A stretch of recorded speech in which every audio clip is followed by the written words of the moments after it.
La magie est capable de supporter la sorcellerie, car cela fait partie de son monde.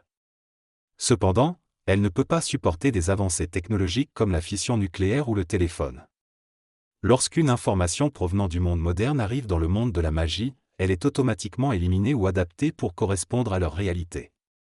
Cela dépend de l'ouverture d'esprit et de l'émancipation de chaque individu dans ce monde. Les structures psychologiques comme les religions, est-ce moral et même la science sont en place pour bloquer les questionnements et maintenir l'être humain dans une stabilité qui équivaut à la mort. Certaines personnes sont plus en contact avec des mémoires du futur que du passé, car elles sont capables de supporter des connaissances et des mécaniques nouvelles qui ne font pas partie de leur réalité physique. Cependant, la majorité des individus ne peuvent retrouver que le passé, car leur corps physique et psychologique ne peut pas supporter un développement du monde au-delà de leur réalité. La capacité à supporter du neuf dépend à la fois de la psychologie et de la génétique. Si un individu du passé était soudainement transporté dans le présent, son corps ne pourrait pas supporter les changements et il en mourrait. Cela est dû à son système endocrinien particulier, qui est influencé par la psychologie latérale. Si l'ego émet un excès d'hormones sans contrôle, cela entraîne des réactions physiques dangereuses qui peuvent conduire à la mort. L'être humain est capable d'évoluer et de s'adapter grâce à la génétique, l'environnement et l'acquis. Certains individus sont plus résilients et peuvent supporter différentes situations plus rapidement que d'autres. La capacité à recevoir des informations du futur et à anticiper les événements est de plus en plus présente chez les humains. Les auteurs de science-fiction sont souvent proches de la réalité car ils ont accès à des informations provenant d'eux-mêmes vivant dans le futur. Ces informations doivent être ajustées en fonction des connaissances actuelles. Nostradamus, par exemple, a prédit des événements qui n'ont pas eu lieu car le futur est en constante évolution. Les êtres humains vivent actuellement dans un million de 1995 et ont la possibilité de changer leur destin en glissant dans le continuum temporel. Cependant, ils ne contrôlent pas toujours cette mécanique et se dirigent principalement vers ce qu'ils considèrent comme le futur. La réincarnation est un sujet délicat dans lequel nous pouvons être différentes personnes à différentes adresses temporelles, c'est-à-dire dans différents corps à différents moments. Cependant, il est important de noter qu'il y a une distinction entre la croyance d'être une personne spécifique, telle que Napoléon, et la capacité réelle de se souvenir d'événements spécifiques de cette vie antérieure.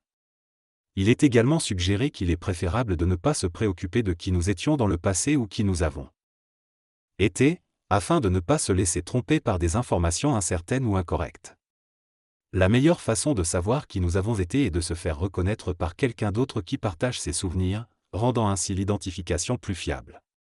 En ce qui concerne l'imagination, il est souligné qu'il existe différentes formes d'imagination, certaines d'entre elles étant des intuitions réelles ou des contacts lucides avec des réalités passées ou futures, tandis que d'autres peuvent être des visions astrales mélangées. Plusieurs exemples sont donnés, tels que la télépathie et la lecture dans l'astral, qui peuvent être confondus avec de l'imagination mais sont en fait des capacités réelles.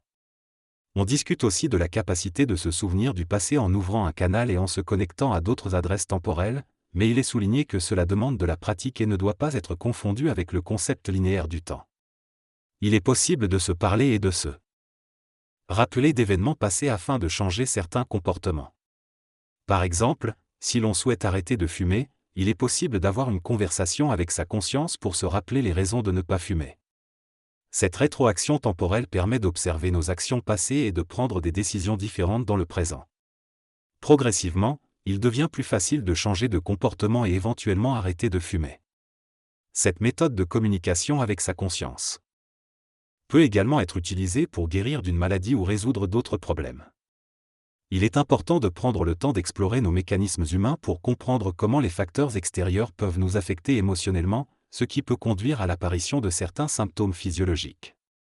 Il est également mentionné que la pensée seule n'a pas le pouvoir de guérir, mais qu'une communication émotionnelle et honnête avec soi-même peut permettre des transformations bénéfiques. Dans cette déclaration, l'auteur parle de la capacité de l'esprit humain à exercer un contrôle sur le corps et à exercer une influence sur son environnement. Il affirme que l'esprit humain est capable de guérir des maladies et des blessures en utilisant la même mécanique qui permet au bras de se lever sans y penser.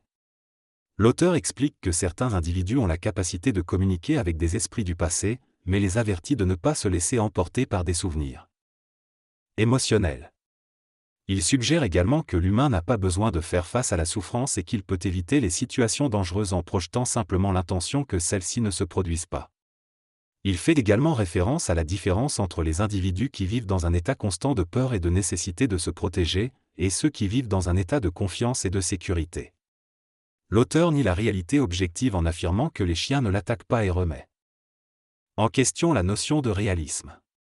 L'auteur parle ensuite de la capacité de l'esprit à influencer le temps, en expliquant qu'il peut y avoir un délai entre la correction d'une situation dans le passé et son impact dans le présent.